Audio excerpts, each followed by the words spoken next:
এই যে আফু, তোমরা কি তোমাদের চেহারাটা আয়না দেখছো? দেখতে তো পুরো কুত্তাচ্ছ অদম। আবার বলো কি তোমাদের দেখে নাকি ইফটিজিং করতেছে। ছেলেটা জাস্ট অন্য একটা বিষয় হাসাহাসি করতেছিল, তাতে তার জীবনটা হারাইলো। তো গাইস, আমি আর কিছু কমু না, কুত্তার মতন দেখতে এ দুটাকে নিয়ে তোমরাই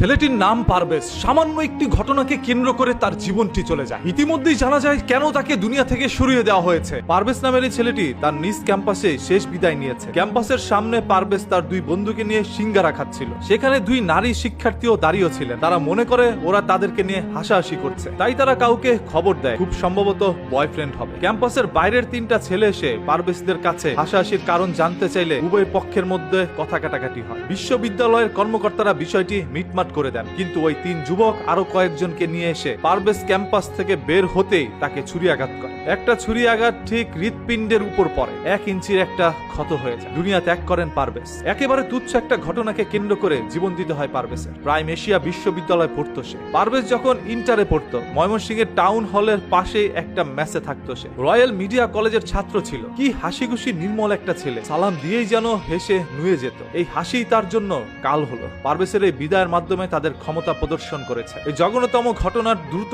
বিচার নিশ্চিত করুন। ভিডিও ফুটেজ আছে অসংখ্য প্রত্যক্ষদর্শীর সামনে। সে চির নিদ্রায় ঘুমিয়ে গিয়েছেন। এখনো তার হত্যাকারীকে গ্রেপ্তার করা হয়নি। সে ঢাবি বুয়েটের ছাত্র না, এই জন্য কেউ চুপ থাকবেন না। সবাই আসামির বিচারের দাবি তুলুন। এই দেশের মধ্যে আবার দাবি না তুললে কারো বিচার হয় না। মানুষের জীবন নেওয়া এই দেশে এতটাই সহজ হয়ে গেল, যে খুশি যার জীবন নিয়ে যাবে। পারভেজের বাবা একজন প্রবাসী। সেই প্রবাসের মধ্যে বসে কঠিন পরিশ্রম করে পারভেজকে তিনি বাংলাদেশের মধ্যে পড়াশোনা করেছেন। মানুষের মতো মানুষ করে গড়ে তোলার জন্যই তার বাবার এই কঠিন পরিশ্রম। তবে আজকে হঠাৎ করে একটি আলো যেন নিভে গেল। পারভেজ তার বন্ধুদের সাথে হাসাহাসি করছিল, আর ওই মেয়েগুলো ভেবেছিল তাকে দেখে পারভেজটা হাসাহাসি করছে, যার কারণে সেই মেয়ের পরিচিত কয়েকটি ছেলেকে ফোন দিয়ে নিয়ে আসে। এসে পারভেজের সাথে বাগবিদণ্ডার মধ্যে জড়িয়ে যায়। কলেজের শিক্ষকরা বিষয়টি মিটমাট করে দিল। কিছুক্ষণ পরে পারভেজ যখন ক্যাম্পাস থেকে বেরোলো, তখনই ওই ছেলেগুলো আরো অসংখ্য ছেলেকে এনে তার উপর ঝাঁপিয়ে পড়ে, নির্মম ভাবে এই দুনিয়া থেকে তাকে সরিয়ে দেয়। ধরেই নিলাম দুইটি মেয়েকে দেখে পারভেজ হাসাহাসি করেছে, এই জন্য একটা জীবন দিয়ে দিতে হবে। ওই মেয়েগুলো কারা, ওই মেয়ের সাথে এই সকল ছেলেগুলোর সম্পর্ক